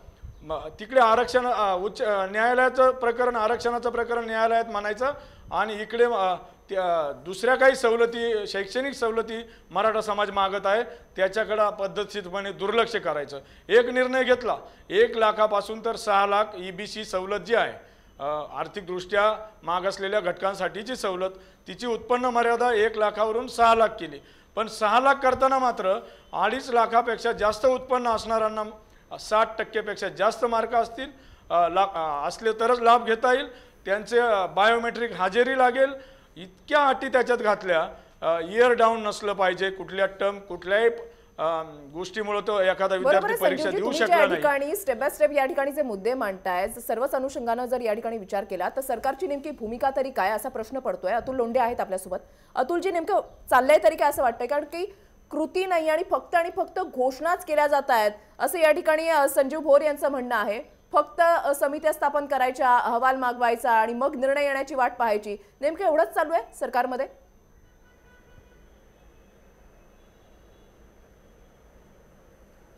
आता हे तर स्पष्टपणे आपल्या समोरच आहे. आता ह्या कर्जमाफीच्या संदर्भामध्ये सुद्धा 15 पानी फॉर्म आहे. पीक विम्याची काय धज्जिया उडली आपण पाहिलं. मुख्यमंत्री म्हणतात की दुबार पेरणी करण्यापेक्षा तुम्ही पेरणी लांबवा. पेरणी लांबवा म्हणायचं, मग पेरणीसाठी तुम्हाला पहिले त्यासाठी दाखला लागतो तलाट्याचा की तुम्ही पेरला आहे का, त्याच्यानंतरच तुम्ही विमा घेऊ शकता. तर त्याच्यानंतर मग ती तारीख कमी करायची, कारण की आता पाऊस आलेला नाही. मराठवाडा विदर्भामध्ये अजिबात पाऊस नाही. धानाचा पट्टा पूर्ण अडचणीत आलेला आहे. संत्र्याला बिन पावसाच्या अभावी फुटवा आलेला नाही. संत्र्याची झाडं जळत आहेत, तो कोणता रोग आहे याची अजून माती परीक्षण नाही. तर ह्या सगळ्या गोष्टीच आहे. 10,000 रुपयाचा GR काढला होता. किती शेतकऱ्यांना आम्ही विचारतो, गावामध्ये जाऊन आमच्या सभा होतात, तर कोणी हात वरती करत नाही. या अशाच पद्धतीने चालू आहे आणि मागच्या सरकारला सातत्यानं बदनाम करण्याचं काम चालू आहे. मागच्या सरकारनं बापट आयोग नेमला. बापट आयोगाच्या नंतर बापट आयोगाचा अहवाल कशा पद्धतीनं, अहवाल फेवरमध्ये असताना चेअरमननी कशा पद्धतीनं विरोधामध्ये मतदान दिलं होतं, कालापणीची चर्चा केली. त्याच्यानंतर सराफ आयोग आला. मग त्याच्यानंतर राणे साहेबांच्या अध्यक्षतेखाली समिती नेमून आरक्षण देऊन झालेलं होतं. माझं आजही म्हणणं आहे, म्हणजे काँग्रेस पक्षाचा पक्ष म्हणून मी म्हणत नाही, पण आमची इच्छाशक्ती होती ती आम्ही पूर्ण केली. पण त्याच्यानंतर जो माणूस कोर्टामध्ये जातो त्याला पण एकदा महाराष्ट्र समोर आणा ना. का गेला रे बाबा तू कोर्टात, एकदा विचारा तर काय अडचणी काय आहे त्या आता माहीत करून घ्या. याच्यानंतर मागासवर्गीय आयोगाची 2 वर्ष तुम्ही नेमणूक केली नाही. आता नेमणूक केली, मागासवर्गीय आयोगाकडनं तो अहवाल पाहिजे नाही आपल्याला. तो अहवाल दिला तर कोर्ट काहीच करू शकत नाही, कारण ते कॉन्स्टिट्युशनली बरोबर राहणार आहे. तुम्ही केंद्राच्या NCBC कडे ते पाठवलं का? केंद्राच्या NCBC कडे पण तुम्हाला ते पाठवावं लागेल, तिथून पण तुम्हाला त्याचं एन्डॉर्समेंट करावं लागेल. या कुठल्याच प्रक्रिया नाही. अच्छा, हे फक्त मराठा आरक्षणाच्या संदर्भात आहे का? तर हे असं नाही. धनगर आरक्षणाच्या संदर्भामध्ये हेच आहे, अल्बांचे प्रश्न हेच आहे. आता मुस्लिम आरक्षणाचं आरक्षण जे आहे ते हायकोर्टाने मान्य केलं होतं. ते बिल त्यांनी सोडून दिलं, ते केलं नाही. हा दुजाभाव जो आहे हा सरकारचा दिसतो आहे. अरे शेवटी सरकारच्या बाबतीमध्ये जनतेमध्ये विश्वास निर्माण झाला पाहिजे, ते तुम्ही काम केलं पाहिजे. मी आत्ताच तुम्हाला सांगितलं की ओबीसीच्या विद्यार्थ्यांची शिष्यवृत्ती कमी केली, आदिवासी आणि मागासवर्गीय लोकांचे 1,000 कोटीनं बजेट कमी केलं. ती मुलं कशी शिकतील, त्यांचे पण सुद्धा प्रश्न निर्माण झालेले आहे आज. त्यामुळं सरकारच्या संदर्भामध्ये फक्त घोषणा करायच्या, ऐतिहासिक म्हणायचं, मोठे मोठे शब्द टाकायचे, त्याच्यावर ऍड करायच्या. कर्जमाफी झाल्याचे तुम्ही जर पाहिले असतील या आमदारांचे खासदारांचे बोर्ड, डिजिटल बोर्ड लावलेले आहे, धन्यवादचे. पण प्रत्यक्षामध्ये शेतकऱ्याच्या हातात काहीच पडलं नाही ना आजपर्यंत. 36 लाखाचा खर्च ऍडवर कर्जमाफीच्या हा राज्य सरकारने केलेला आहे. आमची हरकत तुम्ही करा ना. तुम्ही जर करत असाल शेतकऱ्यांसाठी तुम्ही करा, आम्ही तुमच्या पाठीशी आहोत. या सगळ्या निर्णयाच्या संदर्भामध्ये विरोधी पक्षानं सकारात्मक भूमिका घेतलेली आहे. मी अनेक असे बिलं सांगू शकतो की ज्याच्यामध्ये विरोधी पक्षानं सकारात्मक भूमिका घेतली आहे, जी भाजपाने यापूर्वी कधी पण घेतलेली नव्हती. आता आपण कृषी मूल्य आयोगाचा विषय काढला. कृषी मूल्य आयोगाचा विषय तुम्ही किती काढला, महाराष्ट्रातनं किती झाला, तर महाराष्ट्रातला गहू आणि हरियाणा पंजाबमधला गहू, वेस्टर्न उत्तर प्रदेशमधला गहू, याच्या लागवडी संदर्भात याच्या खर्च संदर्भातला डिफरन्स, मग ते केंद्रीय कृषी मूल्य CPEC करणार आहे का, हा एक प्रश्न त्याच्यामध्ये उपस्थित होतो. दुसरा प्रश्न असा आहे की जर केंद्राने कमी भाव दिला, समजून घ्या केंद्राने 4,000 रुपये कापसाला भाव दिला आणि महाराष्ट्रामधल्या कृषी मूल्य आयोगाने 5,000 सुचवला, तर 5,000 देणार आहे का? या संदर्भामध्ये सरकार अतिशय शांत आहे, सायलेंट आहे. नुसते आयोग नेमून होणार नाही, त्याच्या पाठीशी एक सरकारी पाठबळ जे असतं, सरकारचं जे विल पॉवर असतं ते विल पॉवर सुद्धा आणावं लागेल. यांनी 50% म्हटलं सरकार खरंच दुजाभाव या ठिकाणी करण्याचा प्रयत्न करतंय का आणि मागच्या सरकारला खरंच बदनाम करण्याचा प्रयत्न सुरू आहे? हा मुद्दा जो अतुलजी तुम्ही या ठिकाणी मांडलेला आहे, जे वक्तव्य तुम्ही केलेलं आहे, त्याच्या संदर्भात आपल्याला बाळा भेगडे यांच्याकडून जाणून घ्यायचंच आहे, उत्तर यांच्याकडून आपल्याला जाणून घ्यायचंच आहे. मात्र एक छोटासा ब्रेक घेणार आहोत आणि ब्रेक नंतर आपण परत येणार आहोत. पाहत रहा जय महाराष्ट्र न्यूज. समाजासाठी काय केलं हे मराठा समाज विचारतोय प्रश्न. हा मराठा समाज हा प्रश्न विचारतोय.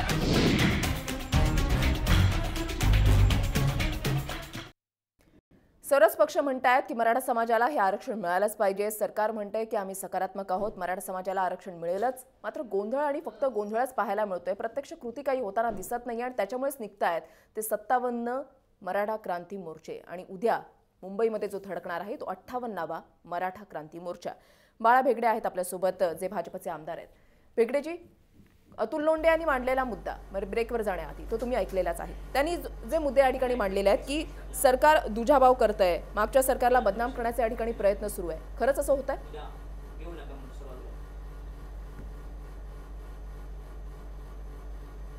खरं तर हा मुद्दा अतुलजींनी जो मांडला आहे त्याच्याशी आमचं सरकार किंवा मी या ठिकाणी सहमत नाही आहे.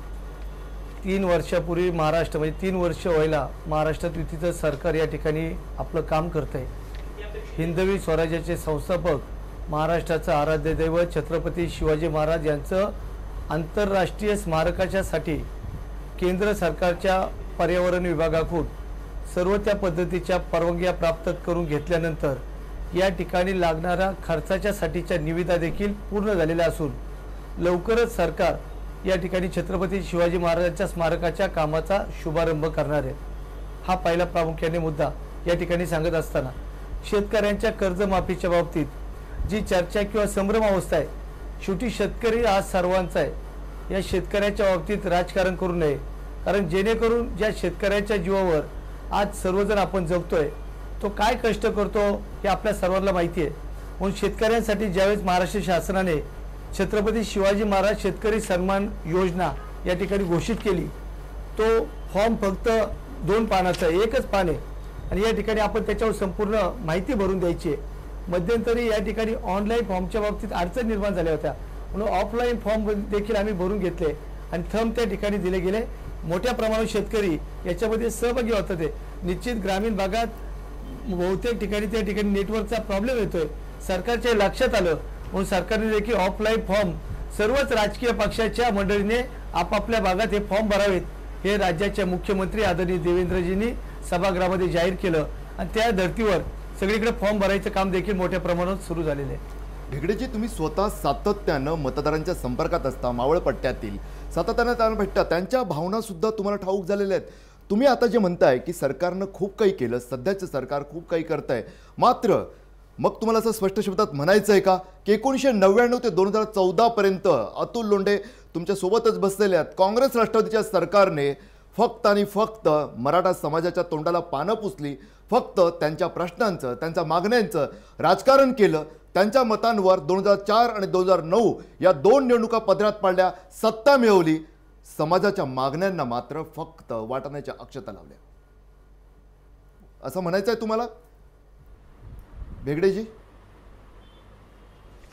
खरं तर मागच्या सरकारने काय केलं ही वस्तुस्थिती आहे, म्हणून सरकार या ठिकाणी बदललं गेलं. परंतु या ठिकाणी आम्हाला मराठी बांधवांच्या बाबतीत राजकारण करायचं नाहीये. मागच्या सरकारने राजकारण केलं म्हणून त्यांना त्यांची फळं भोगावी लागलेली आहेत. अतुलजी बोला.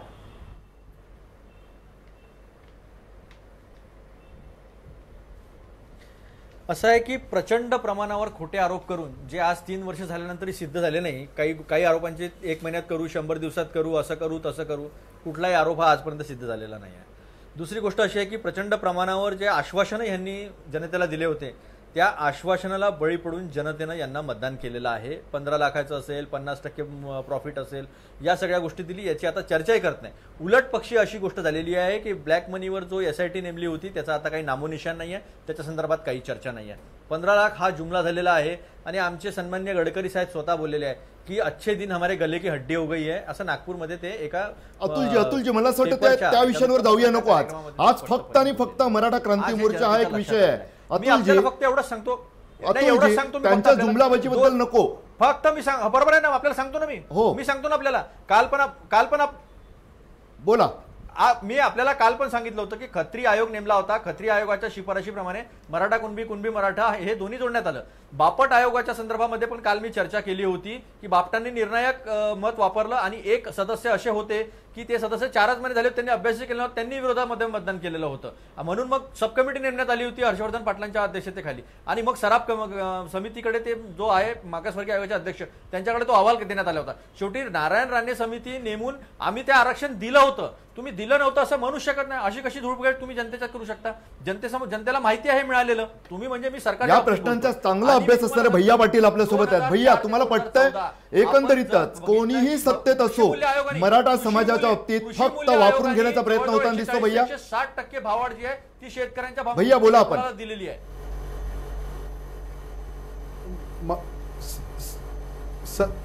अगोदरच्या सरकारमध्ये जेव्हा कापसाला भाव 6,000 होता तेव्हा हे 9,000 भाव देण्यासाठी आंदोलन करत होते. आम्हाला म्हणजे या आघाडी सरकारला शिक्षा भेटली, त्यांची सत्ता गेली.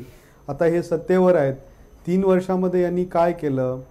जस्ट म्हणजे एका मागणीसाठी 6-6 महिने लावतायत. एक म्हणजे 57 मोर्चे काढून एक अंत पाहण्याची, म्हणजे तुम्ही इतके संयमित आहात, त्यांचा हे अंत पाहतायत की मराठा समाजाचं कुठेतरी अंत बघतायत की अरे किती संयमित राहू शकता. म्हणजे काय सरकारला हवं हे समजत नाही आहे.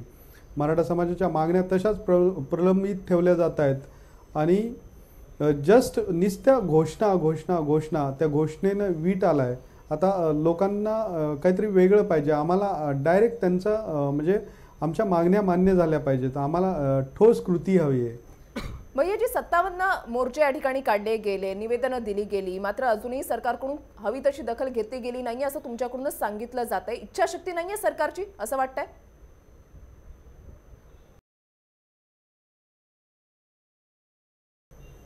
इच्छाशक्ती त्यांना करायचीच नाही. म्हणजे करायचे वेगवेगळे मार्ग आहेत. आरक्षण हाच म्हणजे समाजाला प्रगतीकडे नेणारा मार्ग आहे असं नाही, दुसरे बी मार्ग आहेत ना. म्हणजे आमच्या मराठा विद्यार्थ्यांना फॅसिलिटी द्या, आमच्या शेतकऱ्यांना म्हणजे ज्या काही सुविधा आहेत त्या पुरवा, आम्हाला हमी भाव द्या. म्हणजे आज तुमचंच सरकार बोलतंय तुरी लावा म्हणजे आणि तूर लावल्यानंतर जी 15,000 तूर जायची ती 3,000, 3,500, 5,000 गेली. म्हणजे जे नुकसान होतंय एकंदरीत समाजाचं, याच्यावरून असं दिसतं की सरकारला लोकांचं काही देणं घेणं राहिलेलं नाही.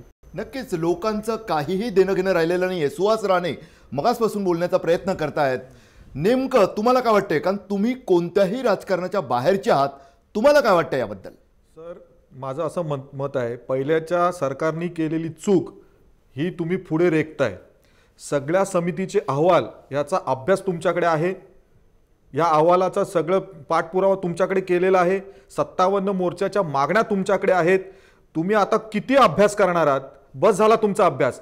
आता मराठा समाजाला ठोस आणि निर्णायक भूमिका तुम्ही कधी देताय, कुठल्या तारखेला देताय, कधी देताय, कुठल्या पद्धतीनं देताय, हे आम्हाला सरकारकडून पाहिजे. तुमचा आता अभ्यास तुम्ही बंद करा. सगळ्या समितीचा अभ्यास तुमच्याकडे आहे, सगळ्या आयोगाचा अभ्यास तुमच्याकडे आहे, राणे समितीपासूनचा. मग त्या सर्व समितींचा अभ्यास करून तुम्ही एक GR पारित करा ना की मराठ्यांना आरक्षण कशा पद्धतीनं देता येईल. त्याने या पुढच्या ज्यांनी सारथीचा विषय निघत होता सारखा इतर आर्थिक विषयावर आम्हाला तरतूद मिळायला पाहिजे हा विषय निघत होता. या सगळ्या विषयाचा मराठा आरक्षण आणि ॲट्रॉसिटी हा जरी लांबचा पल्ला असला तरी त्याच्यानंतरच्या ज्या मागण्या आहेत ह्या सहज देता येईल सरकारला. छत्रपती शिवाजी महाराजांचं नाव घ्यायचं आणि सत्तेमध्ये जायचं. शिवाजी महाराजांनी काय केलं होतं? लगेच आरक्षण दिलं होतं. राजश्री शाहू महाराजांनी लगेच आरक्षण पारित केलं होतं. तुमच्या हातात पूर्ण सत्ता आहे. केंद्राची सत्ता तुमच्या हातात आहे, राज्याची सत्ता तुमच्या हातात आहे. फक्त आहे राजकीय इच्छाशक्तीची. काँग्रेस आणि राष्ट्रवादी काँग्रेस म्हणजे विरोधी पक्ष नेते मधले आमचे मराठे आमदार खासदार यांची जरी राजकीय इच्छाशक्ती असेल आणि बीजेपी आणि शिवसेना मधल्या असे मराठा समाजाच्या आमदारांची इच्छाशक्ती असेल तर तुम्ही सदन बंद पाडा, तुमचे राजीनामे द्या तुमच्या सदन अध्यक्षांना आणि सरकार पाडून दाखवा. आम्ही तुम्हाला निवडून देऊ. नक्कीच पण आता अशी अभ्यास नको, कुठेतरी आता ठोस निर्णय भूमिका हवा घ्या. ही मागणी करतोय मराठा समाज, मराठा बांधव, जो आपला तिसरा महत्वाचा मुद्दा आहे की सर्वच जण सकारात्मक आहेत, मात्र मागण्या काही मान्य होत नाहीयेत. ते मागण्या मान्य होण्यामध्ये नेमके अडथळे त्यांनी नेमके कोणते आहेत ते सुद्धा आपल्याला जाणून घ्यायचंय. एक छोट्याशा ब्रेक नंतर पाहत रहा जय महाराष्ट्र न्यूज. समाजासाठी काय केलं हे मराठा समाज विचारतोय प्रश्न. हा मराठा समाज हा प्रश्न विचारतोय.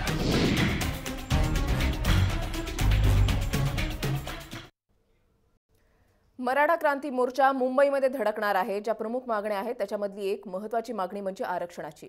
ते आरक्षण मिळण्यामध्ये नेमक्या अडचणी तरी कोणत्या आहेत या शेवटच्या मुद्द्यावर आपण आलेलो आहोत कार्यक्रमाच्या, आणि त्या अनुषंगाने आता आपण चर्चा करण्याचा प्रयत्न करणार आहोत. संजीव भोर आहेत आपल्यासोबत. संजीवजी, ज्या प्रमुख मागण्या मराठा समाजाच्या आहेत त्याच्यामध्ये ॲट्रॉसिटी कायद्यामध्ये बदल करावे, त्याच्यानंतर नोकरीमध्ये शिक्षणामध्ये आरक्षण मिळावं, आणि शिवाय आणखीनही महत्त्वाच्या मागण्या याच्यामध्ये आहेत. या मागण्या मान्य करण्यामध्ये नेमके अडथळे तरी कोणते आहेत? सरकारची मानसिकता हा सर्वात मोठा अडथळा आहे. जसं इथे आज चर्चेत सहभागी असणाऱ्या इतर मान्यवरांनीही सांगितलं की आरक्षण जर उच्च न्यायालयात असेल तरीही त्या अनुषंगिक इतरही मागण्या आहेत. जसं मराठा विद्यार्थ्यांसाठी शैक्षणिक सवलती मिळायला पाहिजेत, जसं SC STच्या विद्यार्थ्यांना शैक्षणिक सवलती आहेत, म्हणजे परीक्षा शुल्क माफी असते, ट्युशन फी माफी असते, वसतिगृह भत्ता असतो, प्रवास भत्ता असतो, वेगवेगळ्या फॅसिलिटीज जर SC STच्या मुलांना देता, तुम्ही विद्यार्थ्यांना देता, आमची हरकत नाही, त्यांना दिलं गरजेचं आहे, त्यांना द्यायला हरकत नाही. आम्ही शिक्षणाचा मूलभूत हक्क मागतोय. त्याच्यासाठी जर आर्थिकदृष्ट्या दुर्बल घटकातील आमच्या विद्यार्थ्यांना जर या सवलती दिल्या गेल्या तर आज आरक्षणामुळे पिचलेला आमचा हा विद्यार्थी घटक त्याला काही अंशी दिलासा मिळू शकतो. आणि हे सरकारच्या हातात आहे. सरकारच्या हातात असताना सरकार जाहिरातींवर खर्च करतं, मग आमच्या विद्यार्थ्यांना सवलती द्यायला सरकारला काय अडचण आहे? का निर्णय घेत नाही सरकार? का टोलवाटोली करतं? असंच ॲट्रॉसिटी कायद्याच्या गैरवापराच्या बाबतीतही तसंच आहे. समजा ठीक आहे, आम्ही कायदा रद्द करा अशी मराठा क्रांती मोर्चाची कधीही मागणी नव्हती. फक्त त्या कायद्याच्या आडून जो गैरवापर होतो त्यातून जे काही शेकडो कुटुंब, हजारो कुटुंब उद्ध्वस्त झालेले आहेत तो टळावा, तो गैरवापर टाळला जावा, एवढी आमची सरळ मागणी आहे. सरकारने या बाबतीत कुठलंही पाऊल उचललेलं नाही. अगदी साधा डाटा सुद्धा गोळा करायची मानसिकता सरकारने बाळगलेली नाही. प्रत्येक शेतकऱ्यांच्या बाबतीतही तसंच आहे. यावरही चर्चा झाली. विद्यार्थ्यांचे प्रश्न सरकारने सोडले पाहिजेत, मराठा विद्यार्थ्यांचे. आज अशी परिस्थिती आहे की लाखोच्या संख्येने, अगदी हा आकडा कोटीत पण जाऊ शकतो, मुंबईत माणसं येणार आहेत, समाज बांधव येणार आहेत. 26 जुलैला 2005ला मिठी नदीचा जो प्रलय या मुंबईत झालेला होता, त्यानंतर जी मुंबई ठप्प झालेली होती त्याची पुनरावृत्ती उद्या नुसत्या मराठ्यांच्या उपस्थितीने मुंबई ठप्प होणार आहे. हे सरकारने गांभीर्याने घेतलं पाहिजे. आम्ही कुठला इव्हेंट करायला आलेलो नाही. आमच्या यातना भयंकर आहेत. आमच्या समस्यांनी फार मोठं अकराळ विक्राळ स्वरूप धारण केलेलं आहे. आणि सरकार आज समाजाची मानसिकता अशी आहे, जर आम्ही एवढ्या शांततेच्या मार्गाने, लोकशाही मार्गाने, एवढे आदर्शवत आचारसंहिता निर्माण करून जर लाखोचे मोर्चे काढलेले आहेत तर सरकार आम्हाला बेदखल का करतंय? सरकारला काय आमच्याकडून उद्रेकाची अपेक्षा आहे का? उद्या जर आमचा लाखो समाज मुंबईत आला आणि जर हा समाज परत 2 तासाने 3 तासाने पुन्हा गावाकडे परतला, सरकार पुन्हा म्हणणार आता मोर्चा यांचा मुंबईचा होऊन गेला, आता काय परत हे मुंबईत येणार नाहीत आणि आता परत टोलवाटोली करायला सरकार मोकळा होईल. ही प्रत्येक सामान्य समाज बांधवाची भावना आहे. हीच भावना मला असं वाटतं की समाज माध्यमांमध्ये आत्ताच काही वेळापूर्वी मी मोबाईलवर तपासत होतो ब्रेकच्या दरम्यान, तेव्हा लक्षात आलं की काही पोस्ट अशा सुद्धा व्हायरल होऊ लागल्यात. एक प्रकारे आमदार भेगडे आपल्यासोबत आहेत.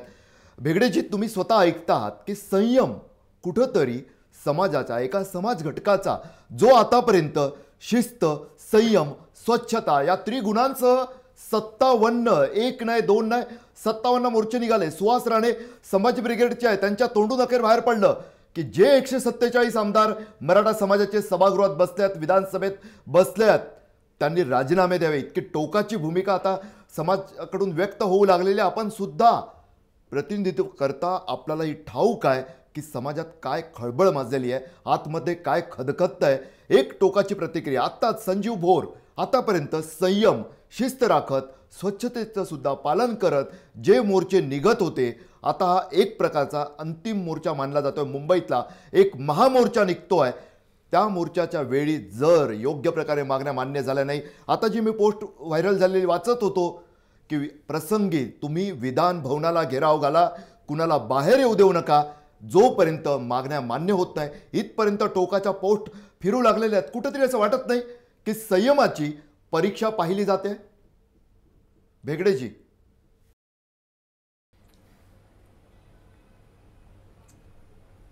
खरं तर 147 आमदार आम्ही विधिमंडळात आहोत.